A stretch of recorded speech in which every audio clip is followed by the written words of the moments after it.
Do you ever get angry? Maybe someone cuts you off in traffic or someone says something to you that you just don't like. You listen to it on the news and you hear it every day. People getting angry about something. You know, Jesus spoke a lot about anger. In fact, there are several verses that we'd like to consider here in a few moments. If you'd like to learn about those things, stay with us. We'll be right back.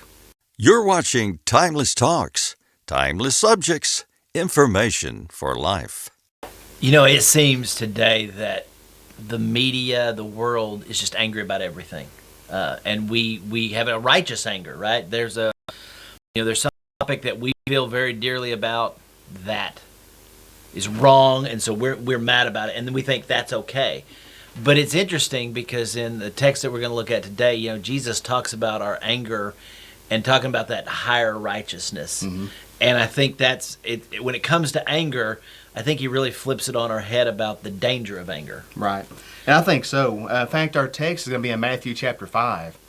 And Jesus begins there in Matthew 5 verse 20 by telling us that unless your righteousness exceeds the righteousness of the scribes and Pharisees, you'll by no means enter the kingdom of heaven. And in the context, Jesus begins by talking about the idea of anger. And in fact, in verse 21, he talks about murder.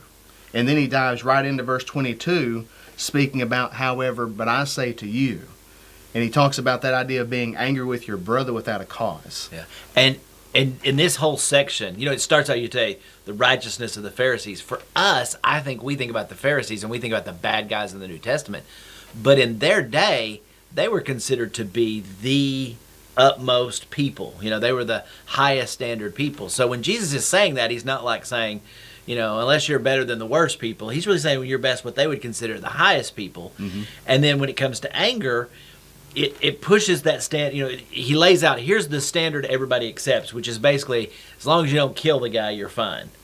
And, you know, that's kind of the way it is today. You know, we can attack a lot of things as long as we don't do it physically, right? We can attack somebody's character or their looks or whatever, but, you know, there's a point where we say, it's too far. Well, if you get physical, it gets too far. Well, it's totally different than what Jesus says here. And it is, because Jesus actually points out in verse 22, when he speaks about this anger, he talks about whoever says to his brother, Raca, shall be in danger of the council, but whoever says, you fool, shall be in danger of hellfire. And so he begins to attack the motive of the idea more so than the actual physical action of being angry at someone. And yet we've seen a number of times whenever people do become angry and they do revert to violence, but Jesus isn't talking about being violent.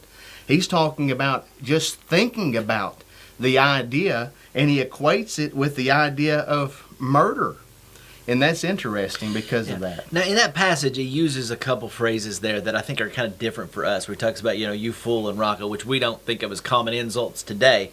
What did they mean? How does that play into what Jesus is talking about? Well, when you think about the word Raca, the idea is it's an Aramaic word, and it is compared to being empty-headed or senseless or calling someone like a numbskull or thinking of it like that.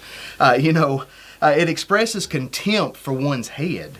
The word fool actually expresses the lack of wisdom, and so it's attacking one's heart or character.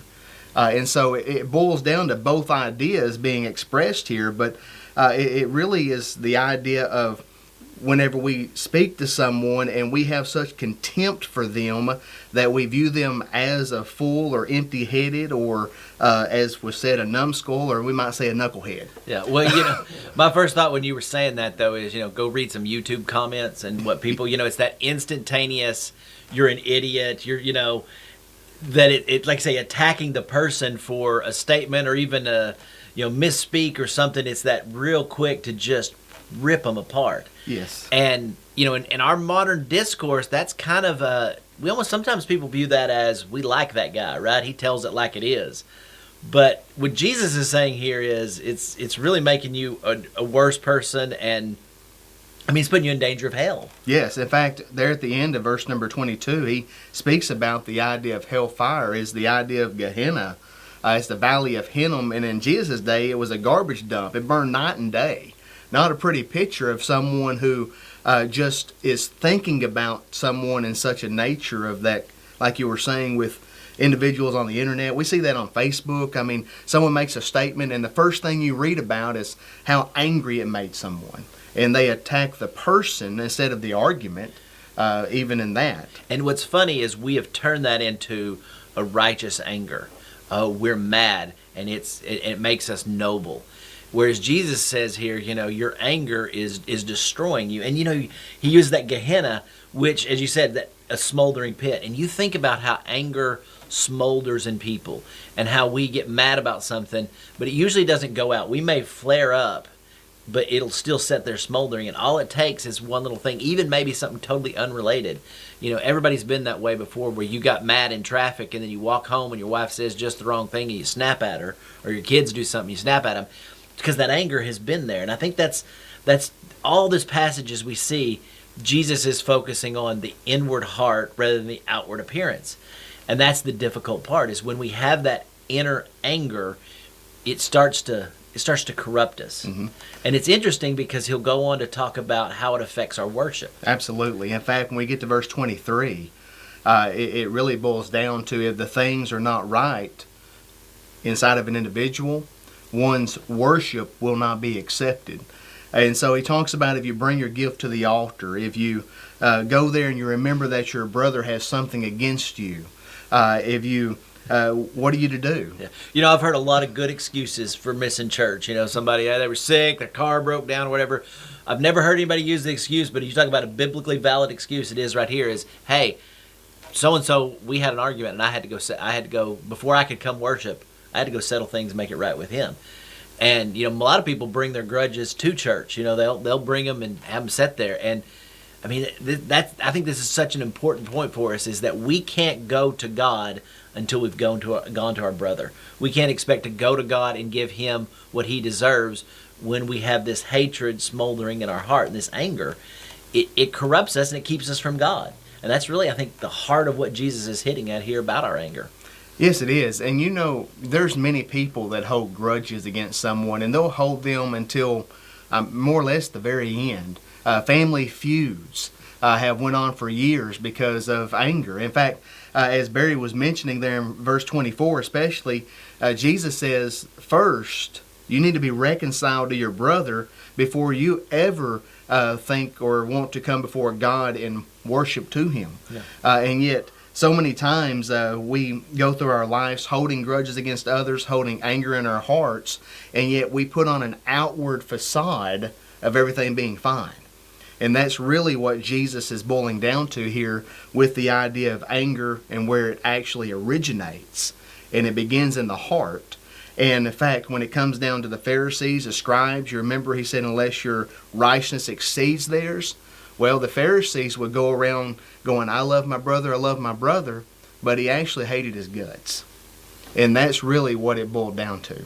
Yeah, and I think that last line where he talks about how, it'll build up and build up till it gets out of hand.